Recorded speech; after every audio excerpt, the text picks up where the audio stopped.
Omarosa.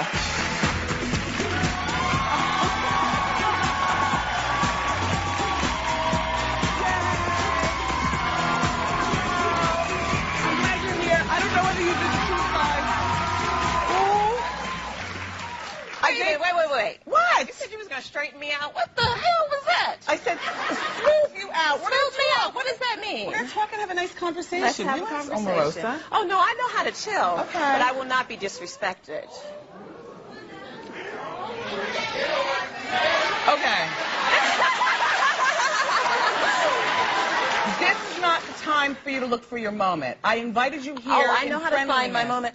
I understand. The book. We're going to talk about the book. All right, well, let's get to it, Wendy. Oh, don't, I want to look at it and show it to, well, then show it to Kenny right here. No, Kenny has the camera right here. This is the up-close camera. Would you like it to be seen? The book comes out in October. What did I just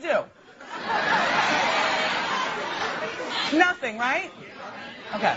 Listen, we're going to start this over. Please help me welcome my guest, Omarosa.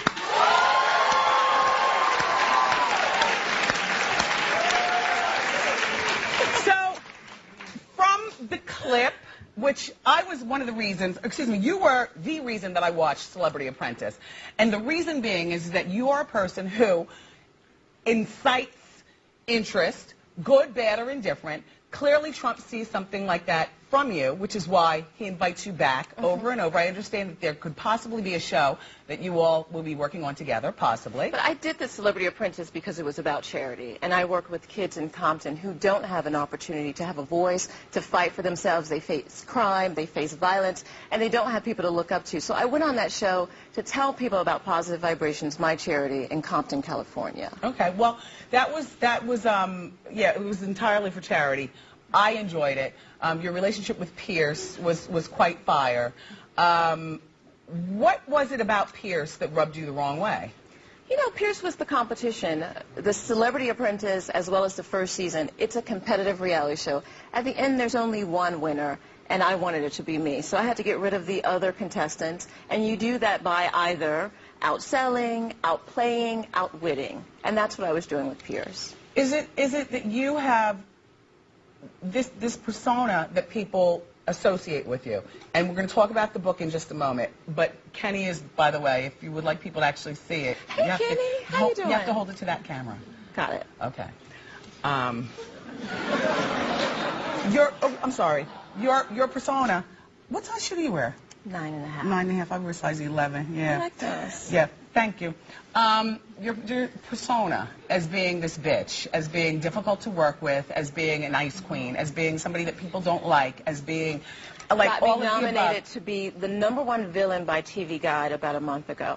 And I'll say this. You definitely are. If it was easy, everybody would be doing it. And when I come back, I'm very confident you'll be picked up. I would love to see you at the top of your game, which would be winning an Emmy. I'd love to see that. Yes.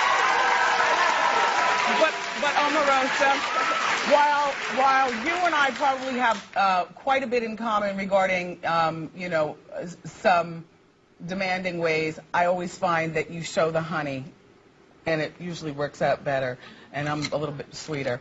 Are you? Yes. Because the interesting thing is, you know, I've watched her career. I think it's fantastic to see an African-American woman in daytime television. We need more of that. I'm supportive of that. But I wanted you didn't get here by being sweet. You got here by your ways on radio, by pushing the buttons, by having great interviews. But it's very interesting that you've kind of switched it up for the talk show. I'd love to see more of the edge. I think that these people, I'd love to see more of the edge. Wendy. I'm seeing a softer side, and maybe you're evolving. I like that. Maybe you're evolving. No, this is the same Wendy. I'm just giving my opinion, just my opinion. I see a little softer side. Maybe, you know, they're backing you up for the show. Who knows? What do I know? Let's talk about the book. The book is called Hi, Kenny. There you go. It's called The Bitch Switch, and I really believe that every woman has a bitch switch. Okay, so first of all, the book is not actually here because it will be out in October. And tell us what it's about. We're pre-selling it on Amazon if you want to get your copy. Good. Okay. But it's about the fact that every woman has, there you go, plug in, right? Every woman has a bitch switch. They have to learn how to turn it on and learn how to turn it off to get what they want. Do you know how to turn yours off? Absolutely. Okay. So tell us some of these ways. The first thing is women shouldn't be afraid to ask for what they want. We shouldn't have to apologize because we're tough and we go after what we want, how we want it. Everybody gets put down in the workplace if you're a woman and you're strong and you're outspoken. Look, I agree with what she's saying, but sometimes the delivery could be a little bit harsh, but we're working our way through. I want to know more about your book. This is a how-to guide. I need to know more. It is for women. All right, everybody, keep it here. More with Omarosa after this break.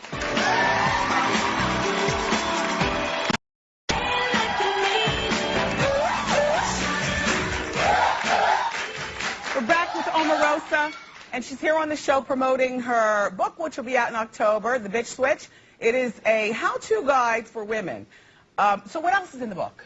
You know, one of the keys for women is negotiating. 77% of women do not negotiate their salary. Yeah. So the boss says your salary is $40,000. Women go, okay. I, on just general purpose, say no to every offer, the first offer. No matter what, because people are never going to offer you their top. They're going to always come in with the bottom. So I say no is the beginning of the negotiation. That's when you really start to put in the work to get what you want. I'm sure that there's some interesting morsels that we can pick up from the book. I mean, this is not my approach. This might not be your approach, you know, the Omarosa way. I feel like in many ways you are the stereotypical angry black woman that white America looks at us as. And I feel... But I would rather be ABW, angry black woman, than a buffoon. Yeah, well, no, that's true. I would rather be ABW than a buffoon. That's true. And the truth of the matter is, but there's got to be some place in between, and I think what you can do. But when black women in the workplace tend to speak up, they instantly say, "Oh, she's angry." I'm not angry. I ain't pissed off about nothing. I'm young. I'm educated. I'm successful, and I represent my community. That's what you said on the BET red carpet. And I represent my community well. I give back more to my community than anybody that I know. So if that's being ABW, you're reinforcing stereotypes, and that's important for you not to do. No, I said because you don't know me. That's how. You really don't. It's not exactly the type of reinforcing stereotypes is not good. You're not my type, Omarosa. I'm not. Listen, and let me tell you, and trust me. For 22 years, trust me. I've been doing what I'm doing. Congratulations, and I applaud that. I applaud that. But don't be fake, because what happens is you have guests on your show, and then you go on your radio show and talk smack instead of doing it while they're sitting on the couch. I'm doing it right here. So that's, you know, I don't have to be your type, but let me be very clear. Been there, done that. Been there, done that. Let me tell you. Been there, done that.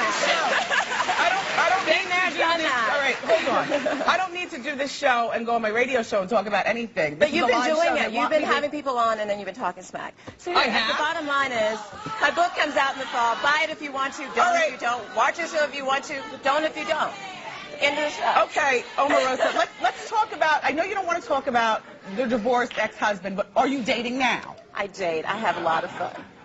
What types of men do you date? And what's that conversation I love like? Beautiful chocolate brothers. I love strong brothers, educated brothers. I love it. Now, because I've seen you on a few red carpets and, you know, flipping through magazines and stuff like that. And you usually don't bring them out with you, or I don't like to take my dates to work. Yeah. What I do is work. Yeah. And when I walk on the red carpet, I have to be focused. I do what I do. My fans tune in to watch me. I'm going on my 16th, 17th show because they like it. Yeah. Now, I wouldn't be here if I didn't have them. For a talk show, didn't For a you? talk show. You know, the reason I passed, it was being produced by the producers of Jerry Springer. And I had to make a decision. I know. That's the same thing I said. I had to make a decision whether to go forward or not. And I made a decision. I enjoy doing talk show. I enjoy watching talk. But, you know, it's an interesting world. And I still run my government affairs firm. I still do politics. Where are you I based still out do of? D.C. D.C. So you bought, the implants for you, but you got stuff for your mother also. I heard your mother looks fantastic. We did a makeover show. We did a total makeover in Discovery Health, and I wanted to do that so that people would know about plastic surgery. You're very open, but there are celebrities who are not. Yeah.